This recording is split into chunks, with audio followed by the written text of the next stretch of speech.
Hi, I'm Chris. Welcome to the CRUBCAST, your home for a weekly dose of controlled chaos, which is at least 90% our tagline. I am here with Kevin, the Golden Bolt. Hello. The other 10% of our tagline is that if you don't subscribe or leave us a review on audio platforms, you will make me sad personally.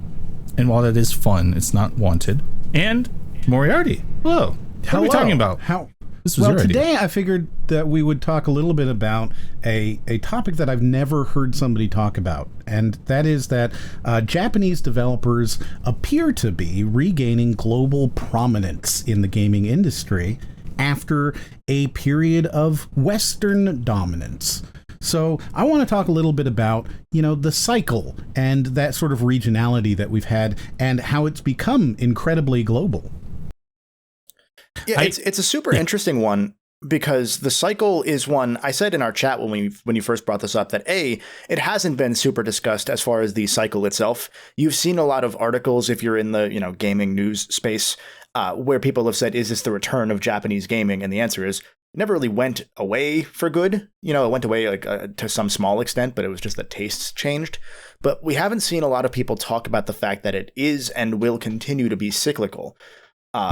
With the caveat that the cycle is going to be interesting for Western developers in the coming years because the issues that they're running into are very, very different than the issues that Japanese developers ran into in the early mid-2000s into the 2010, 2012-ish timeline. And it's a broad thing because you see people, it's mostly about Capcom from RE7 onward is where I've seen this kind of talked about, but it's usually just confined to them and not so much all of Japan's output. Yeah. I think there's sort of these, I want to say eras, right? Because we've got the early gaming time pre-console, which is clearly Western, right? It's Atari, and it's, having things on these massive super mega computers that are the size of houses, right? Like that's early gaming. And that is Western universities primarily. Gaming doesn't really have like a broader cultural reach until it gets these early arcades and then the early consoles like the Magnavox and the Ataris and all that kind of stuff. And then you get Japan coming in really hard in the 80s and 90s with Nintendo and Sega and Square and Capcom, right? Yeah. And then we start seeing that Western shift during the PS3, Xbox 360 era, right? And we see Japan starting to sort of struggle to adapt to the HD development sort of pipeline that we were seeing in that period of time, as especially gaming stopped being cartoons. And I'll jump in because I do want to give you a bit of backing because there is the fact that we are not saying that there weren't Japanese arcades that took off in the early, late 70s into the mid 80s. They were incredibly successful there in Japan, much longer than the arcades were outside of Japan. A lot of those games were also Western developed. Not all of them, but it was heavily started thanks to, first you have obviously Pong, and then you have a bunch of clones of Pong, then you have clones of Space Invaders, or Space, you know what I mean? I'm not saying it super properly, but arcades existed and they were still successful in Japan, even as Atari made the first leap into the Western console space. And then you get to like the UK where you have personal computers more so than you have consoles for most of the early 20 years, 30 years of gaming history. The ZX there, right, with the Spectrum and all that. The ZX Spectrum, thank you. Yeah. And several others that I always forget their names beyond the Spectrum because the Spectrum sounds the coolest. It was also clearly the winner at that period of time, right? Because Ultimate Play the Game was making basically everything for that. I'm sorry, today we know them as Rare, but Ultimate Play the Game at that point was this mega property, and there when people say that we had the gaming crash of 1983, they like to say, well, it didn't actually crash anywhere but the U.S., right? And it's yes, Ultimate Play the Game survived, and yes, some Japanese, but gaming was 90% Western at that, 90% America at that point. So to have that crash, right, like that was that time period where we saw these other regions start to grow. And I want to talk a little bit, I guess, about sort of that period of time, maybe sort of in between, because I think that's the most interesting, right? Like there's a lot of people who've talked about what it was like during the arcades and with like Taito and all that kind of stuff, making these things. And there's a lot of talk about that. And, you know, oh, yeah, people were making games elsewhere, and I feel like it became very Amerocentric, right? Yeah, they did, absolutely. And then after that, we did see this sort of Eastern shift, as it were, where you see Japan really become dominant, right? You see Nintendo and Sega and Square and Capcom, and those four specifically just kind of blow up.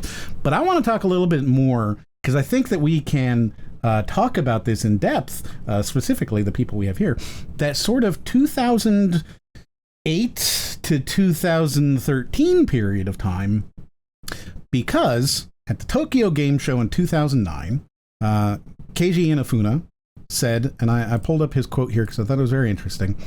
Personally, when I looked around at all the different games on the TGS floor, I said, man, Japan is over. We're done. Our game industry is finished. I'll jump in because I want to say there's a couple elements that I want to give as far as brief backstory, but more so, I'll push the era a little further back than 2008 to 2013. I'll say 2003-ish, and I'll give my reason for that in a moment, but just keep that in mind. The reason that I want to hit on the point of it being cyclical is we all know that post-video game crash, Nintendo came in, monetized the NES as a toy, put in very specific restrictive lockout chips into the system to avoid the same piracy issues that the Atari had. Right. And they were incredibly, incredibly restrictive to the point that Western game developers stuck with PC most of the time because you couldn't really get a game greenlit or published on the NES if you were an American developer a lot of the time. It's part of the reason that first off, that Sega started moving a lot of their production to the US because there was a wide open market there of people from Japan that wanted to move to the US, and B, there was a wide open market that Nintendo wasn't really utilizing. But then more so as Sony came in post, being snubbed by Nintendo with the Super Nintendo PlayStation fiasco, a lot of what made the PlayStation so successful and a lot of how Nintendo spawned its greatest competitor throughout its entire history came specifically because Sony said, we're going to free up the market. We're not going to control the means of production. You can print your CDs yourself. We don't have to. We're doing CDs, so you're not paying us a 30% license fee and then paying for the cartridges too. Mm-hmm. All the stuff that made Nintendo a tyrant that a lot of people have sort of forgotten over the years, because they've been able to rebuild that super friendly image in the last handful of generations, and just we all have nostalgia for them, so we don't want to think of them as Disney, but they are Disney, and Disney's not always cool. Yeah. Anyway, so the reason I say all that is because a lot of what spawned this era of Western dominance, we'll call it, to go by Inafune's sort of phrasing of Japanese gaming is dead, it's over. A lot of that spawned because suddenly you had so many opportunities being opened up for games developed by American developers for American audiences, and that helped push further the differences in development ideology in player psychology. A lot of American players tend to not want things explained to them, where in Japan players tend to want things, but in Japan there's more of a culture around, here's a hint book, here's a guide, here's a button prompt that tells you what to do, the sort of stuff that is kind of scoffed at by a lot of American gamers even in the 90s. And so the tail end of that comes at the start of the PS2 era, where you have this sudden jump, mainly because of GTA 3, into super high fidelity, graphically pushing, graphically powerful, graphically impressive games that shifted what people wanted here, and also helped force a lot of the non-Nintendo developers in Japan to shift their own priorities away from how their development style tended to work. So Japan is very bottom up with its development style, outside of certain auteurs like Kojima. where anybody, let's say the CRUBCAST is developing a game. Thank God we're not. But any one of us could implement our own thought in a ground up idea. It's like, oh, I want to put this specific mechanic into the game. Usually, within reason, you can just do that in a Japanese game development infrastructure. That's not how it works in Western development hierarchies, because we're more bottom down. You have a director that's running the show, and you follow the orders. Within reason, you can suggest things, obviously. But a lot of the reason why Japanese developers started to fall behind was because of the fact that you had so many people working on their own thing, that they didn't have a lot of people working on, the back end tool set to make development easier, on higher fidelity, to essentially improve their engines. And the best example of this, and this is why I say 2003 to close off this long backstory here, is because in 2003-ish, I don't have the exact timeline, the very same Capcom dared people to try and make a Devil May Cry and said, the West can't make this game.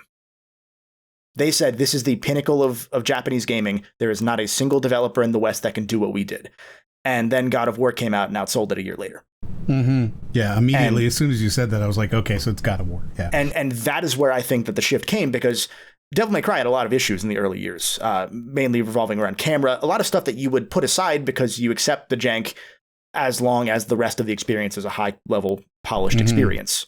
God of War is an incredibly polished game. I'm not a huge God of War guy, but because I've been, digging into their history, I've come to appreciate that they're not at all deep games. They've never tried to be, but they're incredibly polished, and they achieve a similar concept to what Devil May Cry was and is, with a lower skill ceiling, a lower skill floor, and camera tricks, camera angles, fidelity that will blow your mind. Stuff that Devil May Cry wasn't doing. And so that's why I say 2003 is where it started to shift. No, that's fair. I think really it's kind of all part and parcel, right? We see that sort of transitioning away from these compartmentalized department structures, right? Which Japan was very famous for. And you started to see these integrated teams, which was very much a Western sort of development process, right? Yeah. And we even saw, Kojima, who famously visited Rockstar, right? To learn how to make a game like the East or like the West was doing. Yeah. And it's really important, I think, to tie all this in with, at that time, video games in the Americas and in the UK and parts of Europe, really, were starting to become mega businesses, right? We are talking billions of dollars, and mostly investor dollars too, right? We're not talking about these things making lots of money. We're talking about the companies making lots of money suddenly, right? And when you see that, there is always going to be a certain type of person in any business that goes, well, we should make that money too. And there's going to be that push to start adapting a little bit, right? Yeah. Because if you're making nothing, then it doesn't matter how good your product is. It just doesn't. Yeah. So seeing that transition, and I think one of the most interesting things is that you kind of alluded to it at the time. Japan did this thing called waterfall development, which is it's still used by a lot of people, and it's sort of like the first look at development, right? When you first think about how to do development, the waterfall approach is what most people come up with, which is, okay, so first we're going to write the story, and then when that's finished, we're going to start making a prototype. And then when that's finished, we're going to start. And so your development team waterfalls down these steps as each step is finished, right? Whereas in specifically in American business, right, we had sort of developed this iterative development, which is it goes in a circle. We keep refining, working, refining, and you get eventually this concept called agile development, which is where people have teams that are all working on things at the same time, right? So you've got people who are working on the story at the same time that you've got people working on the art, at the same time that you've got people working on the AI at the same time. Which, boy, has its own issues. Yeah, absolutely. As you've seen with any game in the last 15 years, there's been a bit where you're like, why does that writing not line up? And it's because something got cut and the story had to be rewritten around it. Yes, absolutely. None of these are perfect, right? The waterfall issue is obviously it takes a lot longer. That is the problem. But it's why you get these Nintendo products that feel complete, right? Because they took a long time and they worked through each step, and we're not done till this is done. And once this is done, we move to the next thing. And that sort of change was adapted by pretty much everybody in the world at this point, just because it's so much more efficient, even if it's not necessarily producing the greatest product. And the other thing that I think was occurring at this period of time that's very interesting, besides the fact that like you had these proprietary tools start to be kind of phased out, right? Like you started to have industry standard stuff like Unreal and, you know, now Unity, and but you had these things that were coming along like Maya and you know, how to create a texture was a thing. Adobe was exploding, right? Like you've got them as this is the way to do the thing. But I think what was more interesting is that around this period of time from Japan specifically, you started to see the struggles that these companies were having with QA testing and user feedback, right? Yep. Because, boy, it is not common outside of, I guess now everybody, but it wasn't common at that period of time to have any sort of serious extensive QA on a game. I can jump in on that because there's a couple good examples that are specifically within the Sony realm, because again, I've been researching them for years at this point on this stupid quest to kind of cover their history as conclusively as possible, since a lot of it is not really known. Santa Monica Studio, the God of War team, was, as far as I know, and as far as they've touted this, the first Western studio to have an in-house QA room, where they have cameras and booths watching players play as they focus test, as they QA test. Mm-hmm. They were the first ones to do that, and they brought that over to Japan years later after Japan Studio continued to struggle. And to your point, a lot of what people miss about Sony's Japan Studio is the same reason it doesn't exist anymore. The same reason it went out of business is now what we're missing, because we look back at the Ape Escapes of the world and we love the idea of the Ape Escapes. Ape Escape was the only series within Japan Studio that wasn't part of Team Ico or the Gravity Rush / Siren team. Those were kind of their own things within Japan Studio. As far as I can tell, I've not gotten a definitive answer on this yet. I think they were different floors within Japan Studio. So the rest of Japan Studio was, as far as I've been able to glean, on their own floor, doing their own thing and just kind of working on these tiny little projects that were their own pet projects, never integrating with the rest of the team, never really having someone work on tool sets, never having someone think ahead, for lack of a better term, because you're so busy working on your own thing that you're not thinking, oh, well, this, maybe we need to see how this does in other regions. Maybe we need to see how this compares tech-wise, because we're not building any tech out. Meanwhile, in the American side, not just of Sony now, but of a bunch of developers, including Double Fine, or what would become Double Fine if they weren't already a thing, there was a newsletter in America between game development leads, like upper-level management within a bunch of game development studios, where they would email into this newsletter that would be shared amongst people to be like, hey, here's this trick we learned to tap into the PS2's PS1 chip to get a little bit of more memory out of the system. And it became weirdly more collectivist than Japan was sort of doing, which is weird because Japan is usually more of a collectivist game development structure than the more individual approach from the US. It's a weird paradigm shift in that specific instance. But essentially what ended up happening was, like, you had all of these American developers trying to catch up both to years of Japan being dominant in the industry and to GTA itself, because GTA, again, just completely changed the world by itself. Yeah, so, I mean, there's so many things that are occurring at this time period, right? You've got incredible technical debt that is coming onto these Japanese developers, because now all of a sudden it's multi-platform HD, right? Like, that's a big deal when you have previously had this incredibly strong reliance on proprietary engines that have been optimized for specific hardware, right? And not just HD either, because you have the Wii. Like, I was going to say Sega's a great example of multi-platform struggles, because they went from being their own platform to being multi-platform. And then I thought about, when you said HD, my brain went to Sonic 06, which the Wii version of Sonic 06 got turned into a completely different game. So then there were essentially 3 different versions of the same game being developed at the same time.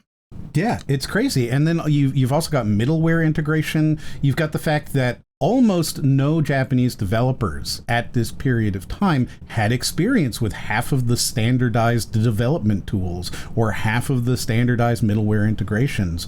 And, you know, we're seeing at that time period the graphics programming expertise gap that was emerging, right? Like, video games were toys and they were cartoons and they're not ultra realistic, and then suddenly they are ultra realistic and we don't know how to do that.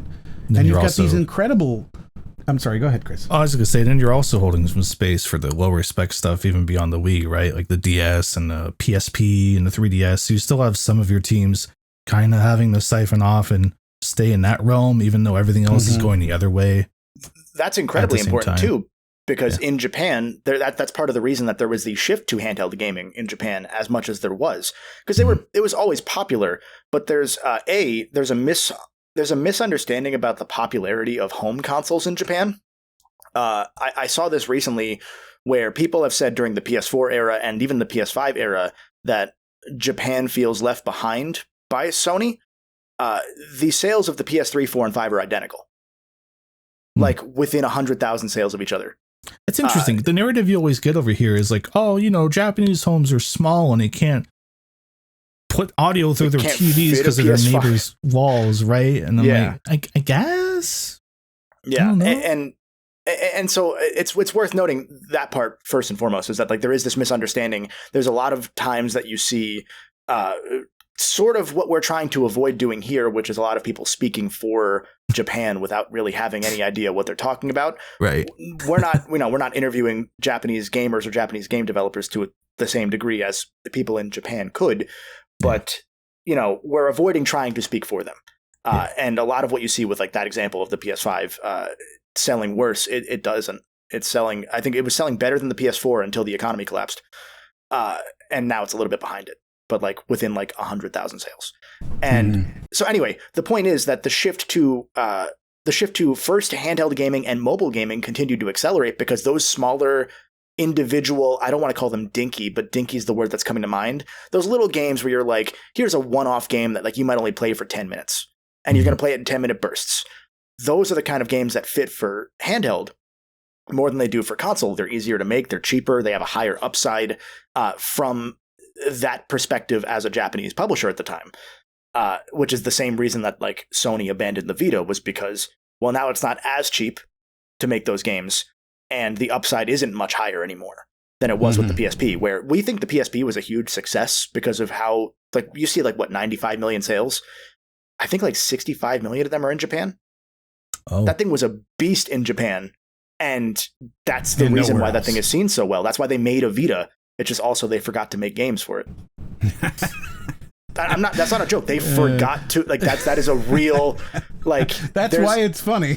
Yeah. Like there is a real, it's a whole different story, but there's a real thing. I have to find the article, and now that Shuhei Yoshida is a podcaster, maybe he'll talk about it again.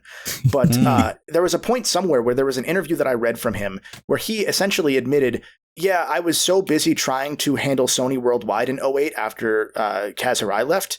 I was still running Japan Studio, and I was running third-party negotiations and production for the Vita, or the NGP at the time. And it just fell through the cracks. Again, part of why Japan Studio died, there wasn't really a leadership structure in place, and Shuhei Yoshida's actually admitted that, which has been surprising because usually you don't see executives admit a lot of fault. Yeah, but there's this sort of strong. It's really interesting. In Japanese business, there's this incredibly hierarchical decision-making system, and it's rare in my experience and you know what I've seen to see somebody who doesn't have direct control over something sort of take control over it, whereas in sort of American and you know, English business, there's this more collaborative take ownership approach, right? And people are sort of looking for the opportunity to become in charge. This is my project now. I took it, right? Like I'm taking this. And you've got this sort of auteur culture in Japan at that period, right? Which is, if you're not the leader, then you're not the one who has the vision, and you're not going to take this, right? And we have this more committee-driven Western development that's happening at that time. And you've got attached to that committee a lot of pre-production planning and a lot of sort of early stuff that's going on. Whereas, in Japan, it's this guy he's got the vision and it's going to come out eventually, right? And that just wasn't occurring. Plus the fact that it's very difficult to kind of recruit Western developers into Japan, mostly because of work-life balance, retention challenges, language barriers. I've been thinking about learning Korean. It's very, boy, no, it's not a thing. And you've got the cultural differences in narrative design as well, because, in a lot of Western video games, the stories are more accessible, right? Whereas in Japanese video games, they're considered to be more complex, and they build on each other, and it's a little bit harder to kind of get there.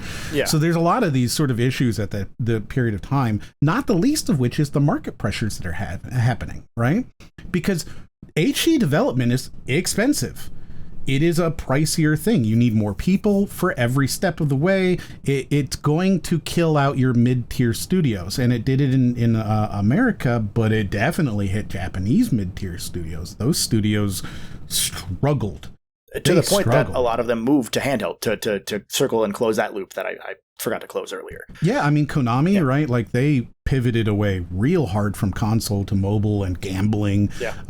You see Square Enix having a lot of issues where they are starting to just straight up acquire Western studios, right? You've got Sega's entire dramatic restructuring, right? Which theirs is unique, because theirs is unique partly because they were able to push a decidedly Japanese product onto people, and it worked both with Persona and with Yakuza. After being two of their really most successful series. Afraid to do that, and we will get to that, right? I think we're really kind of laying the background here. And this is sort of like when you see, like Treasure and Clover disappear, right? Like, they were important. That was an important studio, and they don't exist. And you start to see these Japanese IPs and these Japanese studios like Tango being purchased by Western studios, and you see gacha, right? This is when gacha appears, and you start seeing gacha monetization as, look, we are having a hard time. It is expensive to make games, and we need a lot more money, and we're not making that kind of money. And so you've got, all of these issues, and you've got the Japanese domestic market. And the last thing I'll say also to that end is we've seen this inflation in game sales numbers in the last, 10 to 15 years, where Mega Man was a success at 1 million copies. And now you look at Mega Man and you're like, well, it only sold 1 million copies. And that's one of those things that, 1 million was always really good and still is really good, but also the games do get more expensive to make as you continue producing them with more people, and it's more and more complex than just making one NES game. And so that's worth remembering, because now you'll see people say that, if insert game here only sold 7 million copies, it's a flop, even if we have the budget and we see that it made money. No, it's not. Like, it's a different world now. And I think it's worth remembering that the market expanded, exponentially more in the US and the West in general, but specifically the US, from the end of the SNES era to today than it did anywhere else. Like, Japanese game sales have mostly stayed at, like, here is the exact level of consoles we're going to sell a generation. It shifts a little bit here and there because the Switch obviously took off as a handheld and replaced the 3DS and combined all that stuff. But sales are a lot easier to get now because there are a lot more people that play games because of this era of, for lack of a better term, Western development prominence. Yes. Yeah. So you can now, I think, if you're listening, right, you have an understanding, or at least like a base level understanding of where we're at, right? When I'm saying, okay, you have Japan is dead, right? Like that's where we're at. Japan is dead, and it is, or at least it feels like it is, right? And then I'm going to give you a couple of things, and I think there's 5 of them, and I've written them down. I think there's 5 things here that change or prepare, I guess, are catalysts for the revival, right? So first of all, we have Dark Souls from Software, which creates this new gameplay language, right? And it really does. It creates a whole new thing, and suddenly it's okay for games to be hard again. And I've talked about this for years. Games were not allowed to be hard before Dark Souls, and I know that sounds crazy, but it's fairly true. It's hard to be hard. Then we get the Nintendo Switch. The Switch is huge, massive. It's one of the biggest pivots in gaming, right? And you know what the Switch is.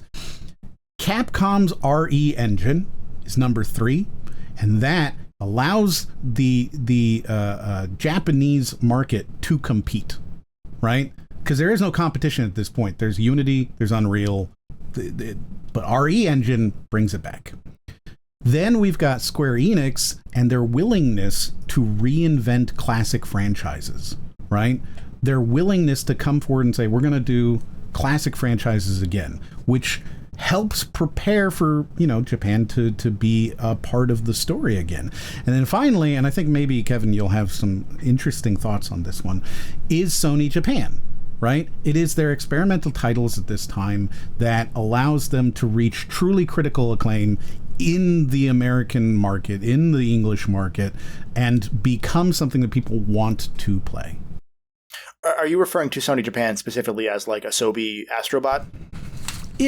Just in general, right? So yeah, go ahead. No, you go ahead. Well, because my thought is that Sony Japan made approximately 5 games from 2010 onward, and they were all PS Move games. Let's go. So I don't want to throw cold water on what you were trying to get at, but they're credited on a lot more games that they assisted in during that era, because they, like, Level 5 made White Knight Chronicles 1 and 2. Best name for a game to talk about in the year 2025. And Sony Japan had a producer working with them on that game, similar to how a lot of the early, like, you had Mark Cerny as the producer working with Sony, even though he was at Universal, but working with Sony and Insomniac Naughty Dog to bring those games and scout those games and studios to come into the Sony umbrella. It was similar and based on how Sony Japan was doing it, both in the music industry and then later in the games industry.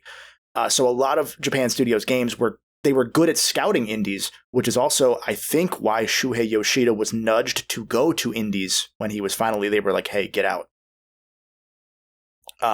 But I don't know what that was going. I don't know where that goes relative to what you were trying to suggest. So maybe I'm misunderstanding you. Well, we've got, Last Guardian remake. We've got Gravity Rush. We've got Knack, right? You've got Astro Bot. You do have these games. And the thing is, so, and this is nitpicking on your point here. I agree with what you're saying. I think that part of it, though, is interesting because of the way that it's organized. Because Last Guardian was not finished by the team that made the game. The main team left and founded Gen Design in 2011 after Sony delayed the game because they said, hey, you still haven't given us gameplay that we can't show. Like, so the first gameplay demo of The Last Guardian was 15 frames per second, and they sped it up and didn't tell anybody. They revealed that the next time they revealed The Last Guardian 6 years later. Okay, so I have 4 very strong catalysts for revival. That gets very into the weeds. But to your point, I think the important part is actually closer to Team Asobi and Astro Bot and that specific team, because that team did similar to what Dark Souls was doing. In that, where Dark Souls took, and Demon Souls, so, if you're making it a weird console words thing, you can somehow thank Sony for this. Don't do it. But Demon Souls into Dark Souls gave the opportunity, A, for them to learn without really having a risk, because Demon Souls was paid for, so to do what you want. But then B, they were able to look at what kind of games were doing well, and they were able to take the inspirations from Japanese games and Western games together. So everyone knows that Dark Souls is heavily inspired by Zelda. They were able to take that and deliver it in such a way that would appeal to a specific audience because it was unabashedly itself. It was unabashedly sticking to its vision. And that's where I think that the Team Asobi / this most recent era of Japan studio games have done well, because Gravity Rush, for however well or not well it actually did, was unabashedly itself. Knack was unabashedly nothing, which is why it didn't really succeed.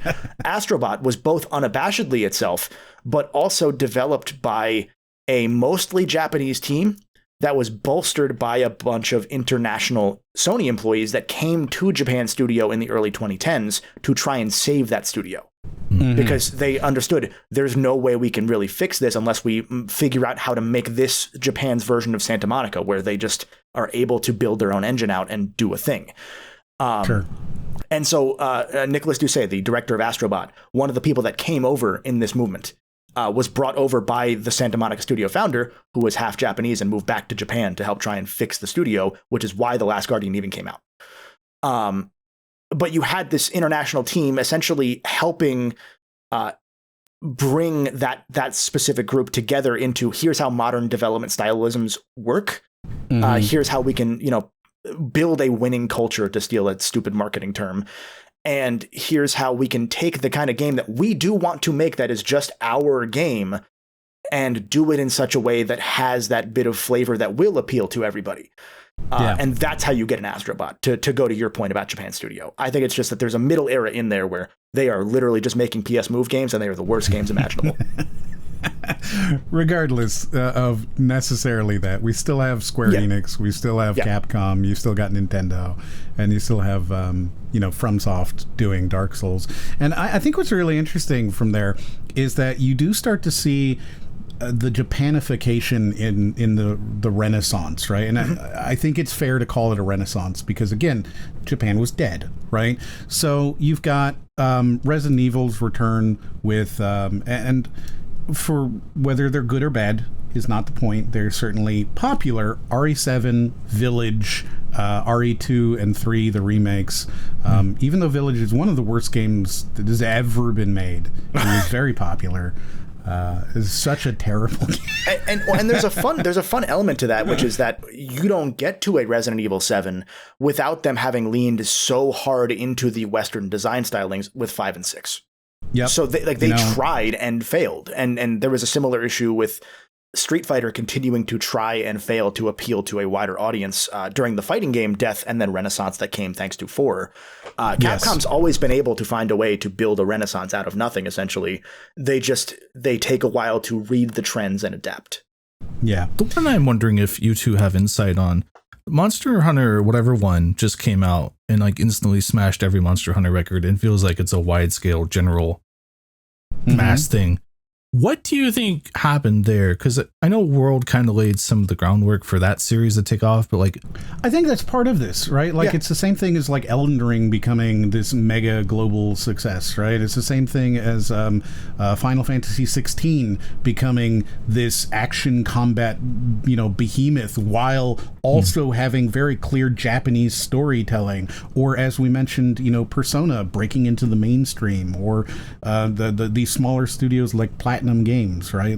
And their uniquely Japanese action, and that becoming something that people are interested in. We saw this Western adoption of Japanese design. I think a lot of it is, remember when Takashi Iizuka, after finishing Sonic Heroes, said, I want to play a bunch of Western games now that I have time that have come out in the last year. Right. I think, and this is not really this is not as scientific as the rest of what we've kind of said. This is not as thought out a thought.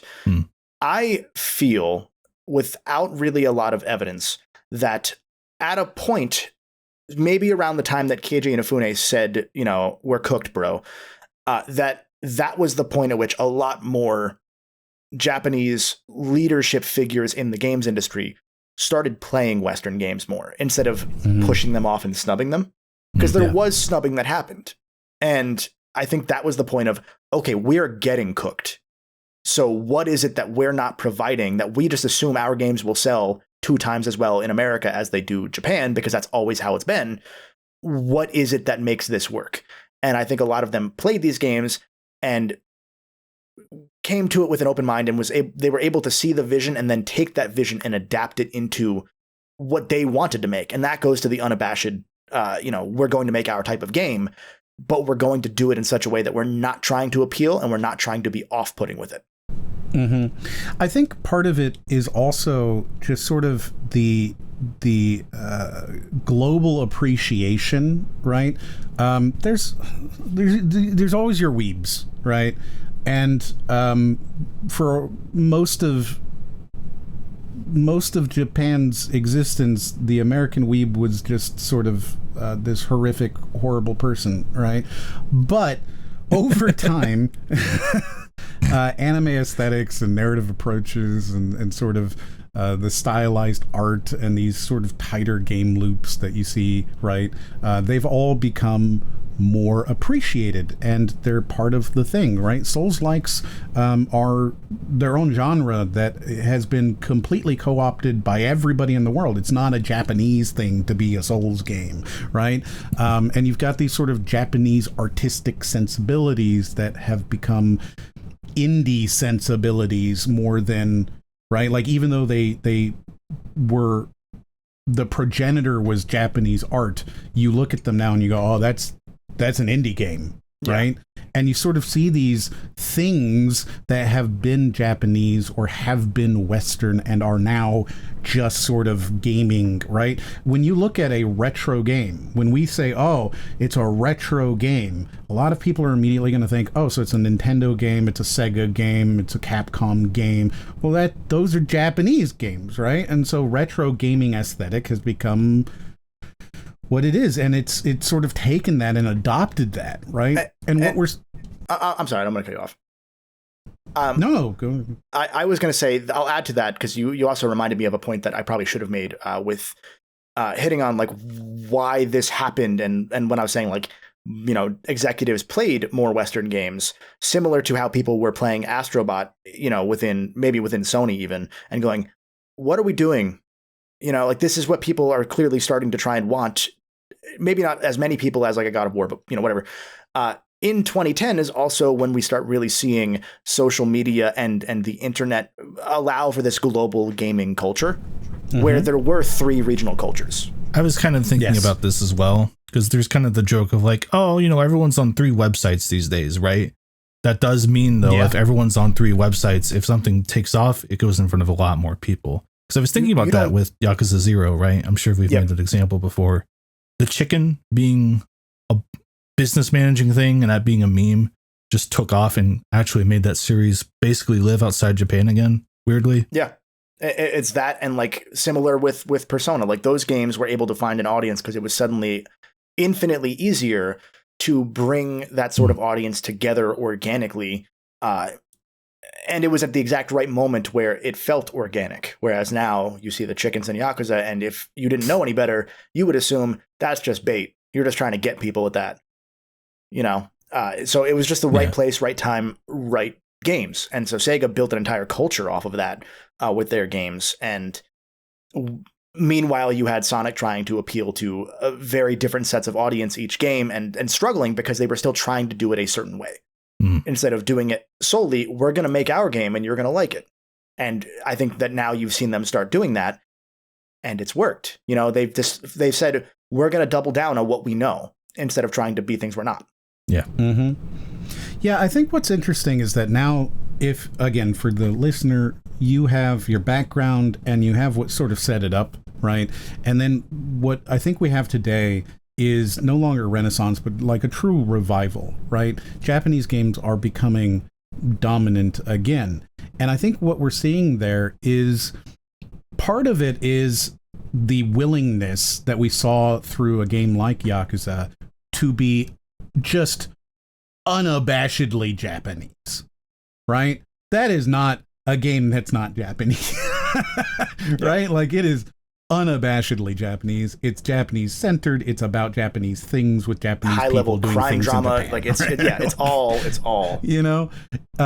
And so you have this sort of adaptation to the modern industry without losing the Japanese cultural identity, which is, I think, where we're eventually going to see all of these regional things come. Because right now we're actually kind of in an interesting pivot point, right? I'll talk about that in just a minute. But I think we're in this point where the industry as it is can't be what it is anymore, right? Mm-hmm. Like, the industry today is not the industry of tomorrow. It can't be. But what we'll start to see is these games that are very much a Japanese game, but it fits the sort of global expectations, right? And we see these adaptations. We see, FromSoft adopting these Western production values while maintaining Japanese gameplay. We see, Square Enix finding balance, right, between their sort of Western-focused and Japanese-focused stuff. You look like you have a question. Square gave me a really good point to jump in here, because Square is a great example of this. I think what also helps with games like Dark Souls and Yakuza is because they're so, and I'll go with Gravity Rush to hit on another example of like that darling game that didn't necessarily succeed, but it has that really rabid audience. Those games were also able to pull off successfully the most important part of, I think, game development in 2025 and for the next several years.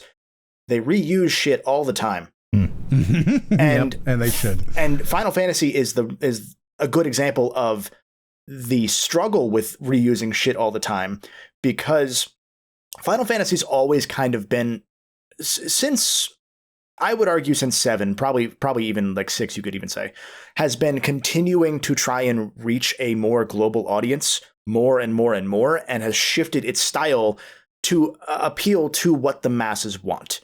So it's more of an action game now. It went from, turn-based RPG to active time battle RPG to briefly another turn-based RPG, but to more of a live moving, not hack and slash concept yet by way of Final Fantasy 12 into 13, and then has finally come full circle with 16 and the 7 remake saga and 15 in being an action game with RPG elements. And that's because that's what the players that played RPGs back at that point in time, as they grew up, that was the casual audience at that point in time. Platformers, Scrimblows were not the active audience in 97. It took a little while. Right. And so you saw them trying to scale up, and they were the most successful for a long, long time out of Japan, Nintendo notwithstanding, but they have their own thing. Outside of Nintendo. Yeah, at appealing to, high graphical fidelity sensibilities. They made their own damn movie at one point. Entirely CG, 2 of them technically, and I think that's also what has brought them to the point of struggling now, because they've been seen, and this has been a thing for years with them, that they have to go so hard visually and make this thing that is an event in itself that feels so impressive graphically and emotionally, that their stories did start to struggle more and more, because you're putting so much time into one thing. You only have so many buckets. Something's going to get left dry. And that's kind of brought us to the point that we're at now, that as other games have caught up to how goddamn good Final Fantasy looks, Final Fantasy still looks incredible, sometimes better than any other game out there, but it's not like it's far and away anymore. Yeah, though I think that's part of the adaptation, right? Like we have seen with like the RE engine and with the Final Fantasies and stuff like that, and your Black Desert Onlines and whatever, right? Like we have reached the point where Western visual fidelity was no longer the pinnacle of like Japanese games tend to be overall prettier in terms of visual fidelity, while still sort of preserving that Japanese design sensibility. Yeah. Right. And so, sorry, I didn't close out my thought. The thought that I was trying to close out there was that all those games besides Final Fantasy get away with reusing assets. Final Fantasy is in this weird spot where it's treated as a Western game, because it tries to be a Western series so often nowadays. Maybe story aside in the case of the 7 saga, because that is an older story that's being redone. But 7 gets criticized for its visual issues, for reusing things. I mean, we all remember when any of the AAA Western sequels that have come out in the last handful of years have reused a single animation and got reamed for it. Can you believe Kratos gets onto the boat the same way? I can't believe you see COD, right? Oh, they used the same gun reload anime. It's the same gun. And so that was the issue, is that like there's so much of that it's, even if it is a minority, it's such a loud group of people that if, oh, we're paying $60, now $70, now $400 for this game, what about it is different? What have you done that's different, even though, they're playing on a new map with new characters or whatever? That's part of the threat of the 3 social media thing, right? Is all it takes is like one TikTok to go off with the text on screen. Like, can you believe this $70 game uses the same animation from the one you played 8 years ago? Meanwhile, over in Yakuza, we've seen that guy do that fist pump thing since like the PS3. We will keep seeing it to the PS7. And Souls creatures will do this, have the same, parry animations, the same rolls, the same staggers, because that's not what matters to the people that care more about the experience than the visual impact, for lack of a better term. I can't think of the right word right now, but the pizzazz.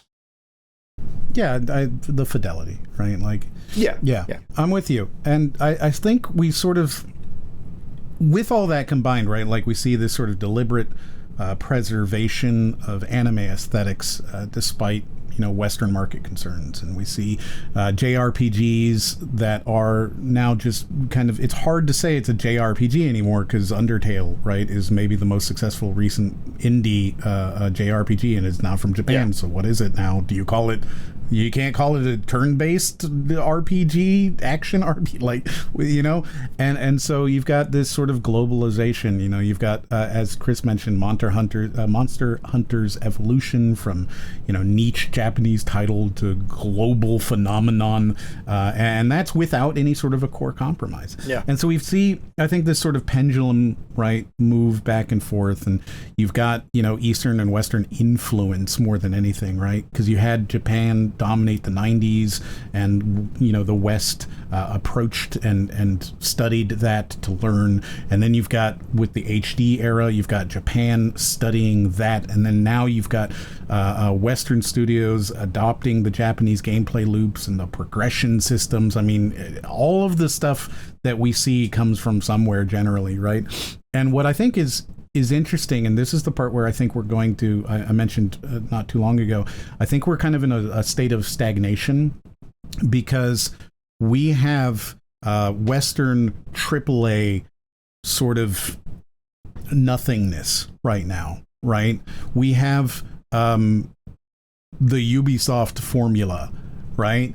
And we've got these icon-filled maps and cookie-cutter activities and open-world everything sucks. People don't like them anymore, and they find it formulaic, and they find it, it's technically impressive, but... Final Fantasy VII Rebirth, again, to go back to that example of a Japanese game that does this, that game, I've said so many times on the podcast, felt like a parody until I realized they were serious. And it was really funny, and then it got really funny.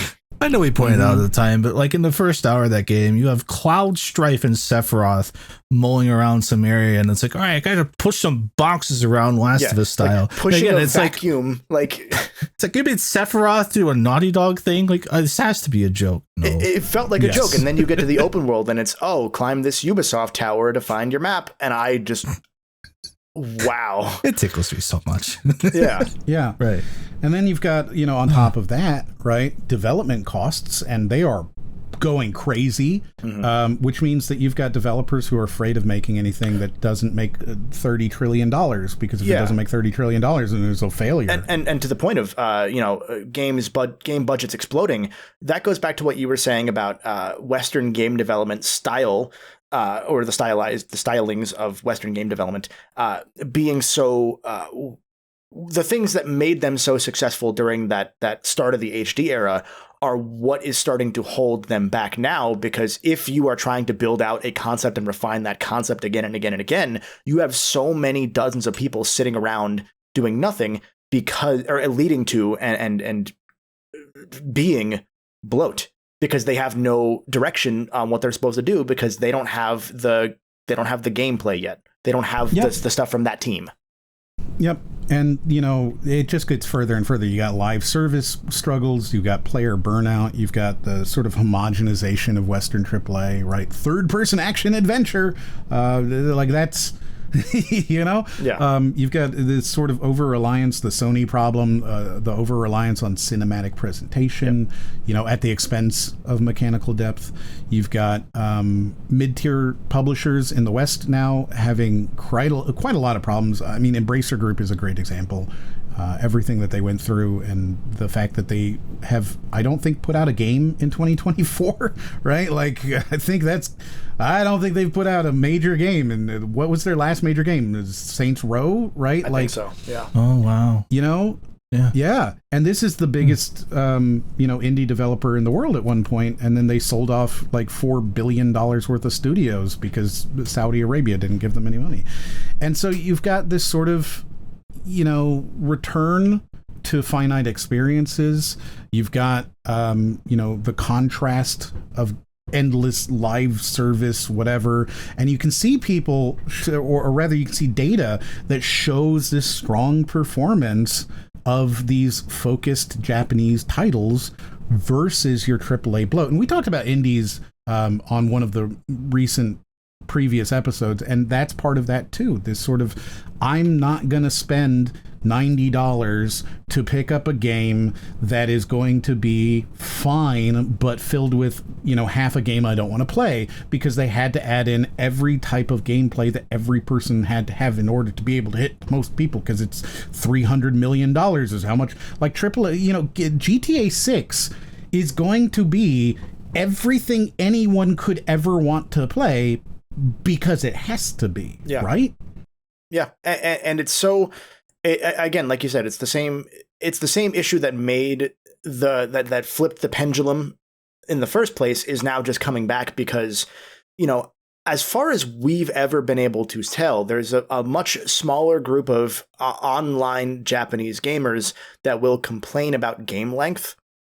Mm-hmm. And Western developers aren't seeing that feedback nearly as much because the only Western studios that are really reaching Japan to any significant degree for a long time were Sony.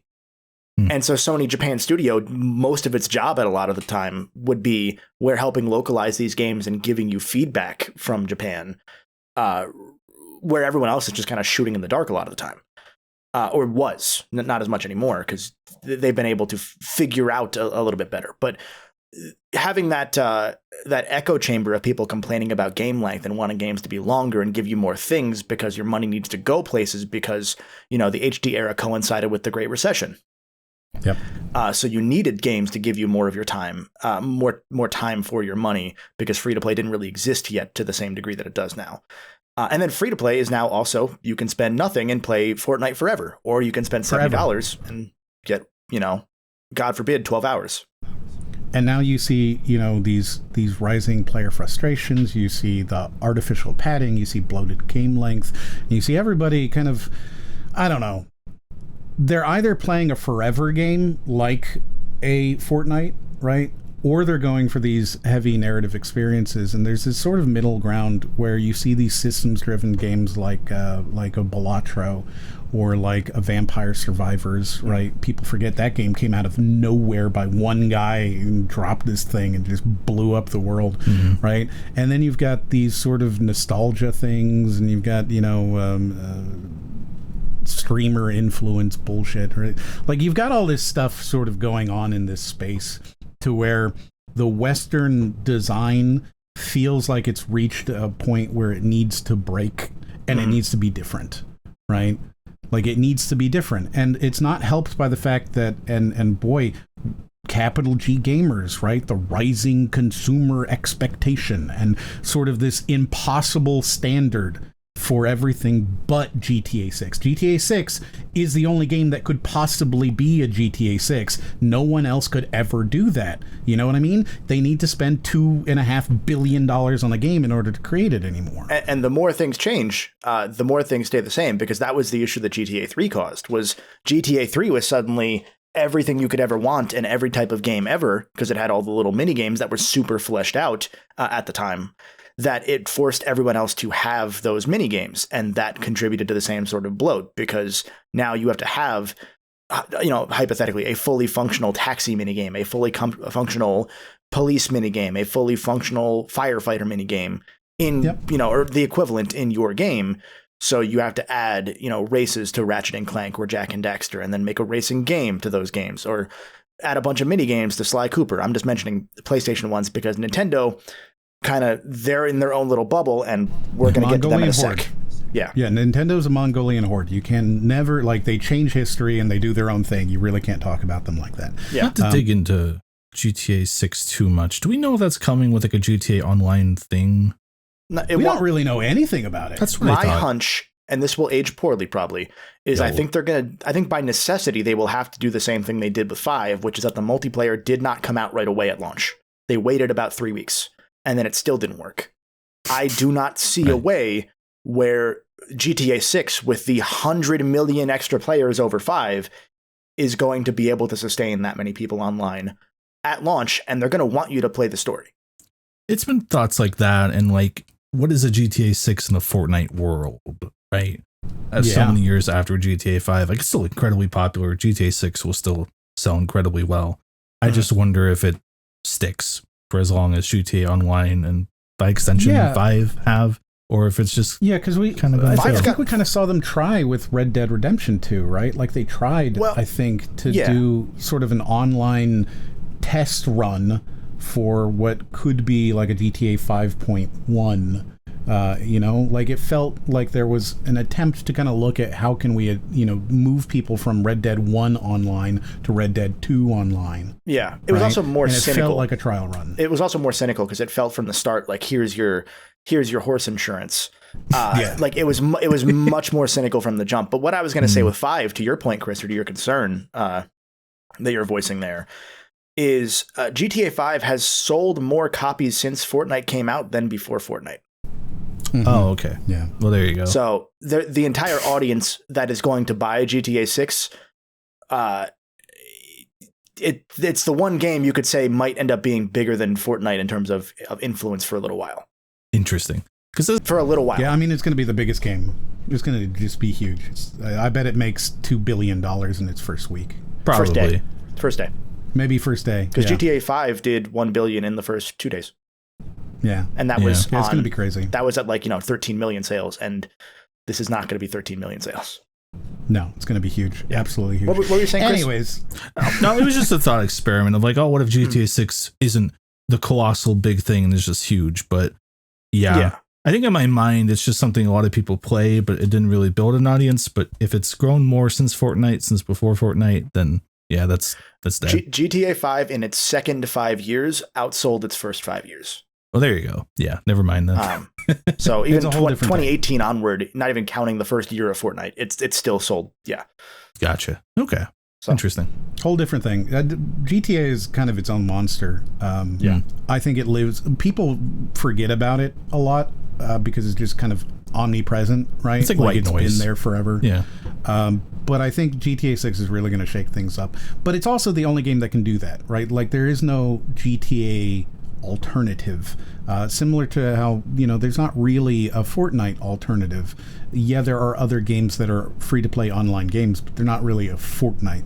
And I think that we are going to sort of see these problems in the English speaking Western world with game development, right? Where that is the problem. How do you create another game like Fortnite? Well, you have to make a GTA 6.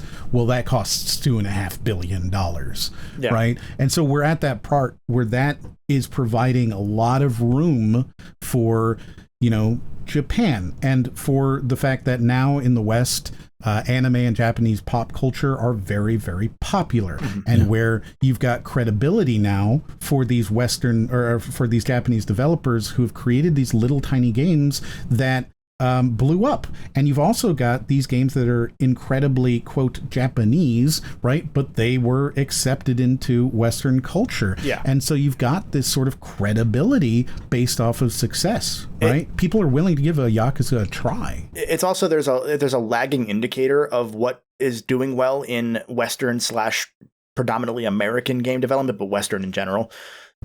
Because things have taken so long for the games have continued to bloat in size because that's what people for such a long time did want, that we're now at the point that there is that pushback, but it's going to take a few years because Concord was conceptualized about a year after Overwatch, and then didn't start production for another year, and then Sony got involved 3 years later.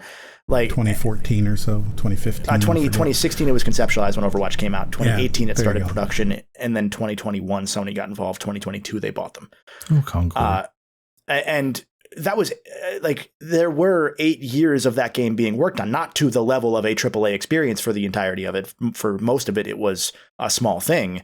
And then, Sony needed a game that might be like, well, we need a Call of Duty. If Call of Duty leaves, we're going to take every shot we can. They did the Japanese approach, funnily, where they said, we're going to have 14 attempts to replace Call of Duty, because if one of them sticks, we're good. And but it takes a long time for that to adjust and correct. And what I've been saying since Astro Bot came out is the way that Sony treated Astro Bot, and I'm using Sony as the example here, A, because I know enough about them as far as their culture goes, and B, they are one of the market leaders of AAA cinematic experiences, if not the. And so the way that I saw how they treated Astro Bot within the Sony culture, within that ecosystem, my hunch has been that was like the breath of fresh air that everyone wanted, but that no one was willing to take the risk to make. And it is a risk. And it is a risk because, I mean, in the case of Astro Bot, it's 60 people made that game. And you can have a 60-person team, screw off and do their own game for a few years. But, when things get hectic and, The Last of Us multiplayer needs to come out by the time Last of Us 2 does at launch, and then, it's delayed, it's its own game now. Like, those things happen, and they have such a long tail on effect that you become risk averse. Mm-hmm. And the way that I have seen Astro Bot received within Sony is everyone saying, this is the kind of game we would love to get back to making. And now we know there's a path for it. At the same time, keep in mind, the majority of the Sony audience, are buying a Horizon 2 and a Horizon 1 and a God of War Ragnarok and DLC, and not DLC, but Ragnarok, and, playing the DLC. Like, those games still do incredibly well, even if we are vocally fatigued by them. So they're not going to go away. But there's a reason that you suddenly start hearing that Naughty Dog has 3 teams. They've struggled to have 2, to the point that they didn't have 2. Like, the whole reason, not the whole reason, from Uncharted 2 onward, they kept trying, and before Uncharted 2 really, they kept trying to be a 2-team studio. And it led to Uncharted 3 struggling during The Last of Us. It led to The Last of Us struggling during Uncharted 3. It led to Uncharted 4 struggling during The Last of Us. It led to The Last of Us 2 struggling during Uncharted 4. It led to The Last of Us 2 struggling in general. It led to all of the multiplayer falling apart. That's no longer a game because it got canceled. It led to all of these things because becoming a 2-team studio is the hardest thing you can do. And that's where I want to go to Nintendo in a moment. But suddenly you start hearing rumblings that actually they have 3 teams now. So they have the Neil Druckmann team working on Space Game. They have a different team supposedly working on an Uncharted thing maybe. And they have a 3rd team just doing something that we don't know what. And you hear that with them. You hear that with Santa Monica, where suddenly now it is, there's a 2nd team. Cory Barlog brought a bunch of people and they're making a sci-fi thing or whatever. Horizon has like 4 games in production, not counting the canceled MMO. Insomniac has 40 games. Like, everyone finally adopted how Insomniac was doing their structure, because I think that they want to have more of an impact individually on their games. And when you have 2,000 people making a game, your impact is a texture. On top of that, there's the fact that you are not creating a game fast enough in order to be able to do that. And by having multiple teams, you can. Yeah. Right? When we're talking 6-year developments and $200 million, it's one game. Yeah. And that's your entire, console generation. And I think the corporate side, sorry, I'll finish off that thought too. The corporate side is that Sony also, we've seen them say, hey, why did Spider-Man cost so much? And Insomniac comes back with, you literally told us we couldn't not spend the money. So we spent the money. We just remade every asset from scratch. We didn't want to, but you made us. But you see both sides of that equation, again, within the Sony ecosystem, seeing an Astro Bot do so well and going, maybe things will be okay. And the thing is, we won't know for 2 or 3 years because we're still in the era where they just dropped Concord and dropped the live service stuff. So there's still multiple teams that are just getting started on their next thing now because of all that being dropped. All because of the panic that both Sony and Microsoft had relating to the Activision acquisition. Yeah. And I think it's interesting because we're going to get to see what Concord 2 does here in a few weeks. Red Guy 2. I don't want to go into that too much because I know we're already, a little over our normal time. And I know that you want to maybe talk about Nintendo for a minute. So perhaps if you want to do that, because then I have sort of a closing thought that I think we can move to. I was just going to say that the thing about Nintendo that's interesting is there's a recent uprising of people wondering which team is making Donkey Kong. And it's been a Nintendo thing for such a long time that they want you to see Nintendo and think it's a Nintendo game and not think it's a Nintendo Team 1 game. And the benefit of that is also that you get to see them in the same way that a lot of people saw Sony Japan Studio as, well, they made Ape Escape and they made Gravity Rush and they made Knack and they made Puppeteer and they made, the Team Ico games. When in reality, that's like 12 different teams working on these things overall by the end of it. Nintendo is like 12 different teams, but you don't, if you don't make that interpersonal connection with each of the teams or their heads like you do with Sakurai, it's easier for them to charm you and say, oh, well, it's an Insomniac game. I like Insomniac games, so I'm going to buy it. You don't know it's an Insomniac North Carolina game. It's incredibly smart for them to do 100%. This. It makes a lot of sense for Nintendo. It's such a good decision because otherwise you do have the issue where people are looking at Sakurai's next game, right, going, oh, but it's not, Smash. Mm-hmm. It's Kirby. And, he started at Kirby, but... Shit, even Call of Duty, right? There are people who don't like certain Call of Duties by whatever studio. It's a Sledgehammer one. I don't play Sledgehammer. Yeah. And it speaks to our internet lowercase g gaming culture that I haven't thought about how Call of Duty audiences see each developer in years, because you can tune that out. So you can say, well, who's buying Horizon is the example everyone uses, but who's buying Horizon? And it's 20 million 30-year-old dads. Yeah, like they just don't talk to you because you're not one of those. Yeah. But to the point of Nintendo, the point I wanted to make is we have been kind of ignoring them because, like you said, I like the term Mongolian horde here. They are their own thing. They will do their own thing. They will innovate. But they haven't been immune to this. Like people really forget that without, and they're recognizing again now, if not for Reggie, the Wii might not have done well. Because they were on the downswing from the NES to the SNES to the N64 to the GameCube consistently, and their handheld was rising up to overcome that deficit. But they were struggling in terms of what was appealing to audiences, to the point that they could not sell GameCubes for $50 in the US. Yeah, they could. I think the GameCube is a bigger failure than the Wii U, because the Wii U is a failure of them being stubborn and saying, well, we're not going to sell at a loss. They sold the GameCube at a loss and they couldn't sell it still. Yeah. And so to the point about Reggie is just that, he kept begging Nintendo of Japan, hey guys, you should put Wii Sports as our pack-in. And they kept saying no. And he eventually won out, at least in the US and Europe. And without Wii Sports being a pack-in game, does the Wii do 100 million sales? I don't think so. I don't think so. It might still do 60, but 60 is a far cry from 100 million. And you don't get them with the reputation of, you don't get that reputation they had of, well, they won the generation then. Then it's, well, they're doing their own thing again. And, maybe that would hypothetically benefit them come the Wii U era, but the Wii U era was them 7 years late struggling with HD production to the point that they needed to combine everything to make the Switch happen in the first place. So they are not immune from all of these issues, even if they have done their own thing this whole time and been successful at it. It's similar to, Disney might be struggling with movies currently. Their performance might not do what they want to, more because of the Western side bloat we've been talking about, like with the Sony games and whatnot, in terms of the analog between movies and games here. Mm-hmm. But they might be struggling, but they're still Disney. They're still going to drop something that's going to blow your mind at some point in the next handful of years. Yeah. And so that's why we haven't mentioned Nintendo a lot of the time in this, because their struggles are similar but singular from a lot of this because of how they engage with their audience. Very different. Yeah. So we sort of see, I guess, this cross-pollination, right? And the future is very cross-pollinated. We've got, studio acquisitions. We got multinational development teams. You've got standardized engines. You've got remote work.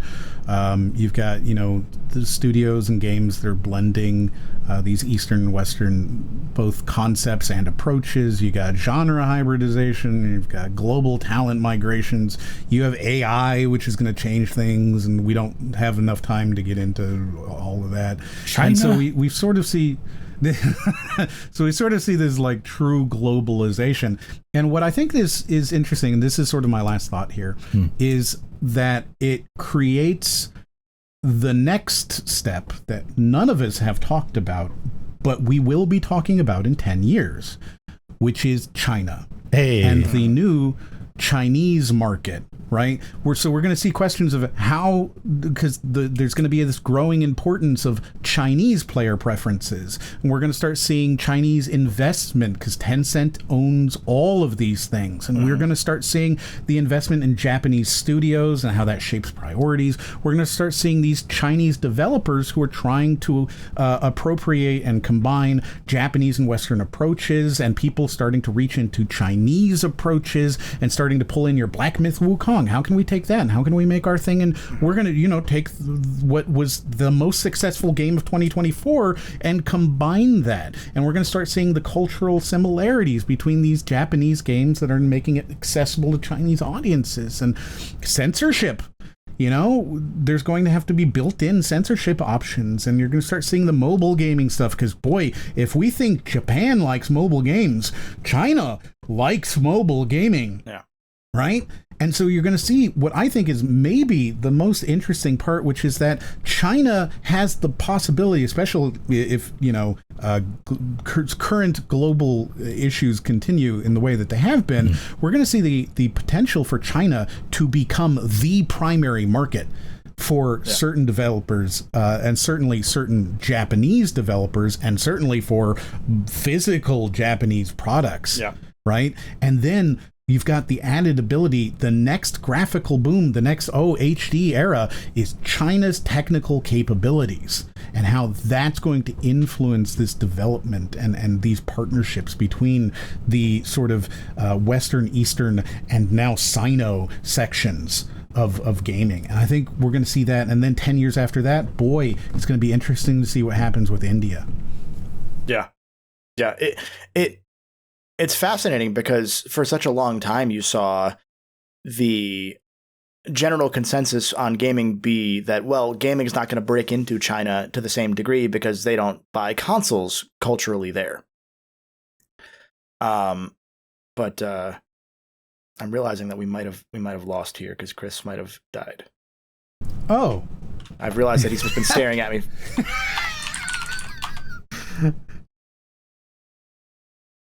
Yeah, we might be dead.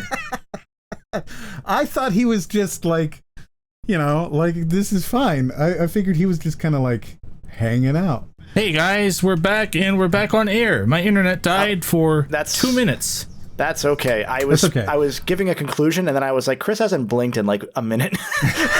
I was accepting of it. Like I was just like, yeah, this is fine. He just stares blankly at the screen. It was just so interesting. I just couldn't. I was opening OBS and hoping that it wouldn't cut you out of the call, so we could just record the ending and just place that in.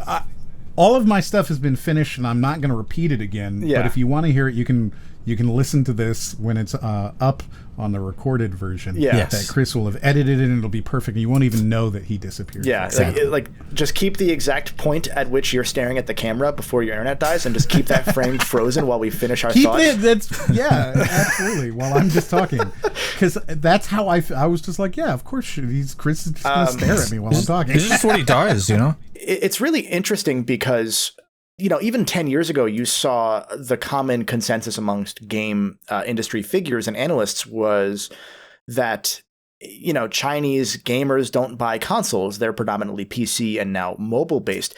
That's been even truer for India. I remember when Sony was trying to break into India with the PlayStation 4, which is why Uncharted 4's DLC was based in India. The Lost Legacy was because it was also co-developed in India. It was meant to be a pretty transparent attempt at reaching out that market. But Indian players currently don't tend to play on console because they'll play on phones. That's why PUBG Mobile does so well. Like we think PUBG's dead, but PUBG Mobile has like 1 billion concurrent players. Yeah, it's huge. Like it's insane.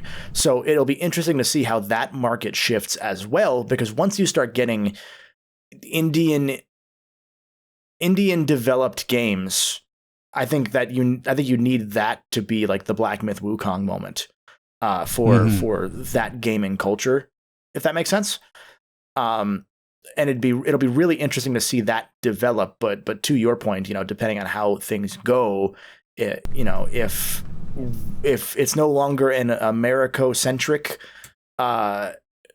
consumer society, it's not going to be that for games either. And so that'll make a really, really interesting shift in how other games are developed outside of the US, and even games in the US are developed for the main driver of sales, wherever that may be in the next 10 years or so. Because if it stops being America, a lot of the Sony games you start seeing are going to stop too. Yep. So it'll be and we'll just see whether or not it becomes a truly global or not. And this is why I'm saying I think we're going to see these sort of smaller regional games, right? Where it becomes, yes, it's a regional thing like a Yakuza, right? It's clearly Japanese, and we're going to have the games that are clearly Indian, and the games that are clearly Chinese, and the games that are clearly American. Which is funny because that's how it was for a long time. Like for the longest time, you had each of the divisions of Nintendo and Sega and Sony doing their own thing, producing their own stuff. I mean, not as much Nintendo; they weren't really producing as much until much later. But you had Sony Europe doing its own thing from Sony America and from Sony Japan. And they only started crossing over again around that point in like 2010, 2008-ish, outside of the big crossovers like Gran Turismo. Yeah, that was the one point I feel like we didn't get to just because there was so much to get to in general, right? But that weird era of like Sega of America doing Marvel games, Sega of Europe snatched up PC markets, and then Sega of Japan wasn't getting its games put out by America or Europe sometimes, or if they were getting content cut because it was too Japanese, right? I mean, that was there were Arc the Lad games on PS1 are famous for Sony America saying, well, the Sega Saturn is 2D, we're trying to push 3D, so we're not going to sell this game because it will go against that vision for what we're trying to sell to our market. And someone in the Twitch chat, we stream these live on Twitch at twitch.tv/crub_official if you want to follow for those streams on Tuesdays. Yes. Someone had mentioned the backyard baseball games in terms of reusing animations. But to that point, while we're all cynical of the Maddens and the NBAs of the world now for being mostly reuse-based, those were the technical showcases, the technical powerhouses that drove game production in America so quickly and so heavily early on. Football, Madden, they've got sweat. Yeah. You can see the players sweat. Like the first mocap studio for games was Madden. The first soundstage rather was Madden. And so stuff like that was decidedly American more so than it was, you had snooker.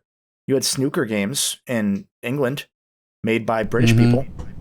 I know they exist. I've watched a bunch of weird, random British YouTubers talk about retro pool, whatever that is. I don't know what it is. Or if you want to talk about, Australians, they seem to think that their football league mattered at some point. They even made games about it. So. Yeah. A friend of the pod, Minimme, made a whole video about the Australian Football League games that have existed forever. And they're much lower budget because they only reach a very specific audience compared to, again, like everybody used to have, like, if you were a console manufacturer, you made your own sports games.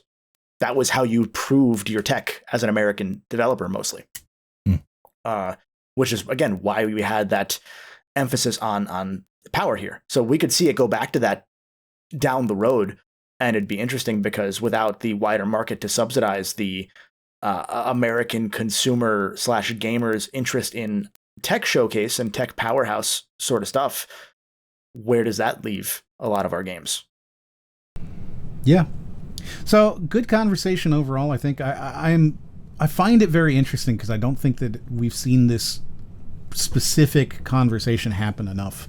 And I'm glad that we were able to have it. And I think there's actually quite a lot more that we could go into by the sheer fact that we have been talking for 90 minutes and still have barely reached. This is genuinely, not to toot our own horns, this is probably more in depth than I've seen, like you said, any other discussion go on this topic. And we've just scratched the surface. Like usually you see the why is Japan making stronger games currently, and it's just very surface level.